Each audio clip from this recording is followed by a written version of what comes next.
guys! Welcome to my YouTube channel. So for today's vlog, tuturuan ko kayo kung paano mag-activate ng Lazada wallet. So click nyo lang yung Lazada wallet and don't forget to subscribe. And then may lalabas na activate now. So click nyo lang yan. And then may lalabas ditong mga ID. So mamimili kayo dito kung ano yung gagamitin nyo. Meron tayong passport, driver's license, UMID, tsaka Pills ID. So, dapat, kapag mag-upload kayo ng ID, bawal yung expired, yung blurry, or yung may flash ng camera. So, for example, ito, driver's license. So, kapag may lumabas na stay still, magka-capture na siya, automatic. Yan. And then, pagka take nyo ng ID, click nyo lang yung take selfie. Sundin nyo lang din yung mga lalabas sa screen nyo. Ayan, for example, ayan. Open your eyes, and then, ayan, nasa ano naman yung taas, kung ano yung mga dapat yung gawin para ma-verify kayo. Don't forget to subscribe and hit the notification bells for more videos. Para updated din kayo sa mga vlog ko. And then, ito na yung lalabas. Verify your phone number. So, kung ano yung ginamit yung number sa Lazada nyo, doon magsasend yung code. So, lagay lang natin yung code. Tapos, confirm nyo lang. And then, meron pa tayong personal details. So, i-review lang natin to. So, automatic na lalabas dito yung basic information. Yung ID number, first name, last name. Yan. And then, kayo na lang magpipill up nung iba. For example, ito yung expiration date. So, lagay nyo lang. Make sure na tama yung ilalagay nyo. Kasi para mas mabilis din na ma-approve.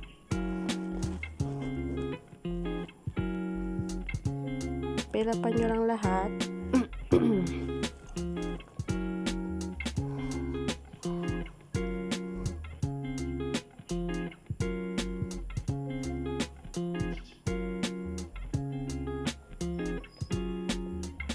Yan, tapos lagay nyo lang kung ano yung natapos nyo.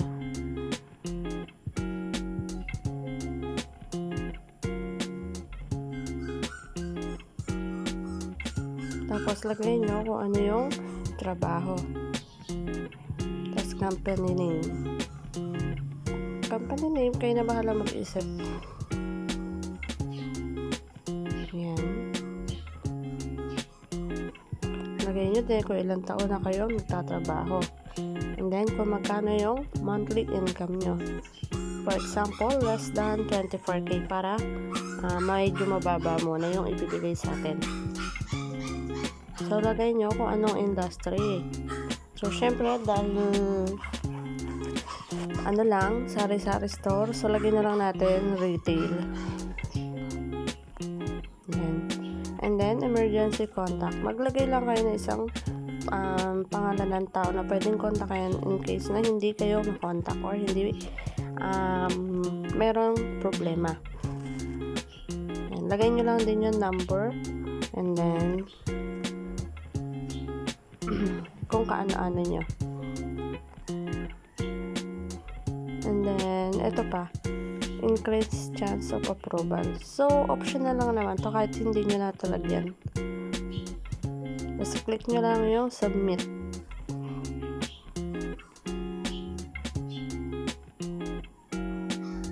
Ayan. So, set up pin. So, mag-set kayo ng pin.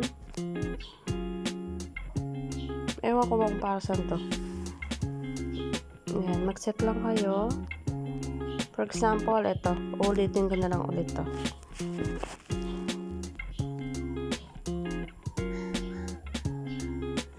Ayan, tama naman siya. And then, confirm pin code nyo lang. Ayan, magka-countdown na siya. Application submitted. We are reviewing now.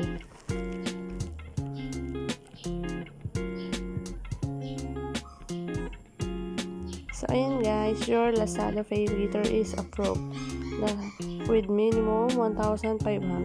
So, ayan lang guys, ganun lang kadali mag-activate ng Lazada Pay Later. So, make sure na naka-subscribe kayo sa akin and nagawa na din ako ng Facebook page para ano ba? Wala. Mini vlog ko lang. Yan. Support nyo lang ako. Thank you. Bye-bye.